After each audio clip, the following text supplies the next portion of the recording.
Hi everyone, I'm Wendy, and today I'm showing you a full day of eating, making recipes out of two of my favorite cookbooks. The Engine 2 Cookbook by Rip and Jane Esselstyn, and the Prevent and Reverse Heart Disease Cookbook by Anne and Jane Esselstyn.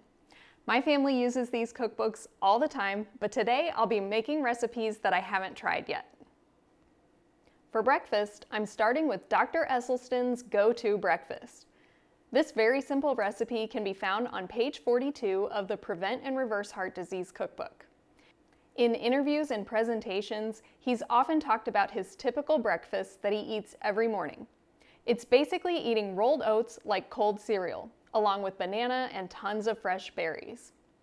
I'm using frozen berries just because that's easier for me.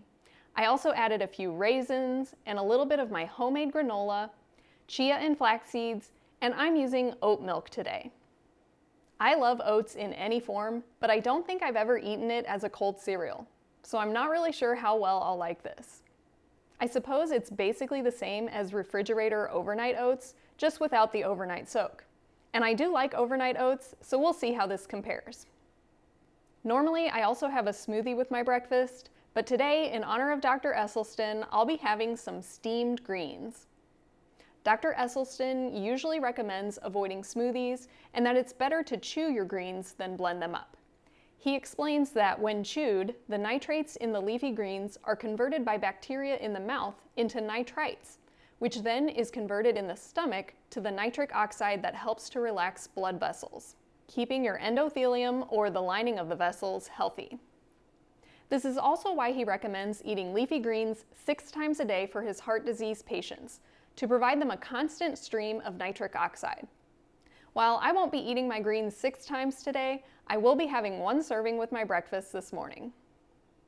I'm saving the rest of this for another recipe I'll try later, but for now, I'm having this kale anointed with balsamic vinegar, as Dr. Esselstyn likes to say, since that's another way to boost nitric oxide production. I have to say, I was pleasantly surprised with this cold oatmeal. I didn't think I would really like it that much, but it was actually very delicious. I loved the combination of the bananas and the berries with the oats. It had just the right amount of sweetness, and the texture ended up being really nice. It was very similar to overnight oats. And after I enjoyed my breakfast, I made a recipe out of the Engine 2 cookbook. I'm using the rest of the steamed kale to make these Kale Blueberry Muffins from page 47. I adjusted the recipe just a little bit. The Esselstyn's recipes often call for maple syrup, which I usually don't keep on hand because I prefer date syrup, so I just swapped that out. It makes things a little bit darker than it would be with the maple syrup, but I don't mind. This will already be a dark color anyway because of all that kale. I've been wanting to try this recipe for a while because I'm really curious to see if you can taste the kale in the muffins. It's a pretty simple recipe to make. After blending the wet ingredients, you just mix in the dry ingredients. Then transfer it to a silicone muffin pan, and the recipe is supposed to make 12 muffins, but I must have filled them a little too full because I ended up with 11. But that's okay. After baking, I'll let them cool for a while I go to work on some video editing. I've got the day off from my full-time job today, so I'm taking some time to work on my YouTube videos. It's a lot of work, but I enjoy making these videos and chatting with you all in the comments. So say hello below the video and let me know what kind of videos you'd like to see more of in the future.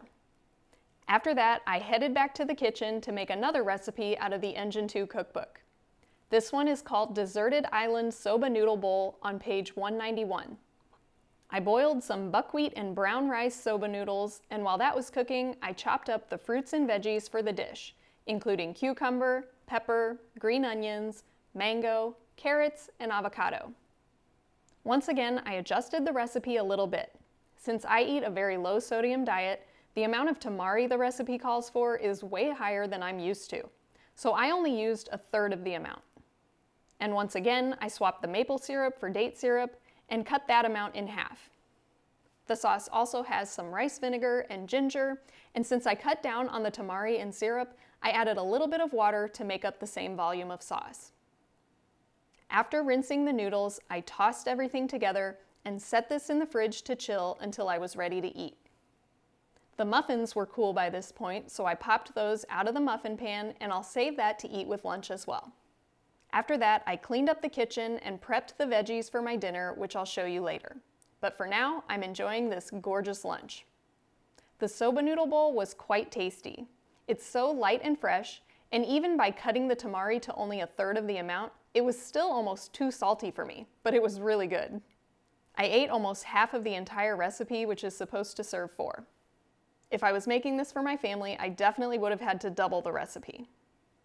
The muffins turned out pretty good as well. I couldn't taste the kale at all, and they were quite a nice sweet treat for me. I used oat flour in these, and it did have that gooey or gummy texture that some oat flour desserts have, but I didn't mind because they tasted good. After lunch, I did some more video editing, and then I did a little workout. As usual, I like to try to sprinkle some exercise throughout my day. So I started the day with my meditative morning yoga to get my body awake, followed by a short walk to squeeze in a little sunshine. Then this afternoon, I'm doing a little bit of cardio, followed by some strengthening. Throughout the month of February, I've been following along with Rip Esselstyn's Hang with Rip challenge. The challenge was simply to hang from a pull-up bar for 2 minutes a day. This is something I've been trying to get in the habit of ever since my elbow injury last year finally healed up. I lost so much strength because with the injury, I couldn't do much with my upper body for a year. Hanging from a bar is one of the best first steps for building back up to doing pull-ups, but I've only been able to get in the habit for a couple days and it would never stick. So when I saw Rip doing this challenge, I decided to go for it again. Right now, I'm only able to hold 30 to 45 seconds at a time, but I've been doing multiple sets to get my full 2 minutes almost every day throughout the month of February. While I haven't been perfect, I've kept up with at least 5 out of 7 days a week through the month of February. And I hope to keep it going and progress back to pull-ups like I used to be able to do before my injury. Next up, let me show you one last recipe from the Prevent and Reverse Heart Disease Cookbook. I decided to make the Middle Eastern chickpea stew on page 94, which was very easy to make, and all the spices along with a little bit of orange juice smelled so good while it was cooking. The stew also has sweet potato, lentils, chickpeas, tomatoes, and I didn't have any broth on hand, so I just used water, but I think it will be plenty flavorful. After this cooks for a bit, you wilt in some Swiss chard. I had some leftover in the freezer that I got in one of my CSA boxes last fall, so I used that instead of fresh. I'm eating this flavorful stew over brown rice. It sort of reminded me of the Herrera soup that I shared a few weeks ago. It has some similar spices as well as the lentils and chickpeas. I wanted something fresh with that, so I chopped up some cabbage and onions and mixed it with a little balsamic vinegar, mustard, and date sugar. For dessert, I had a Jersey sweet potato. I love keeping baked sweet potatoes in the fridge, and then I just snack on them cold. They're so sweet and delicious. And that's it for me today. If you haven't used these cookbooks before, I definitely recommend checking them out. As I mentioned throughout the video, they use a little more tamari and maple syrup than I usually do, but I've never had any problem adjusting the recipes. I'd also recommend watching Jane and Anne's YouTube channel, which I'll put a link to below, where they often make recipes out of their cookbooks. Hope you enjoyed hanging out with me today. Thanks for watching, and I'll see you next time.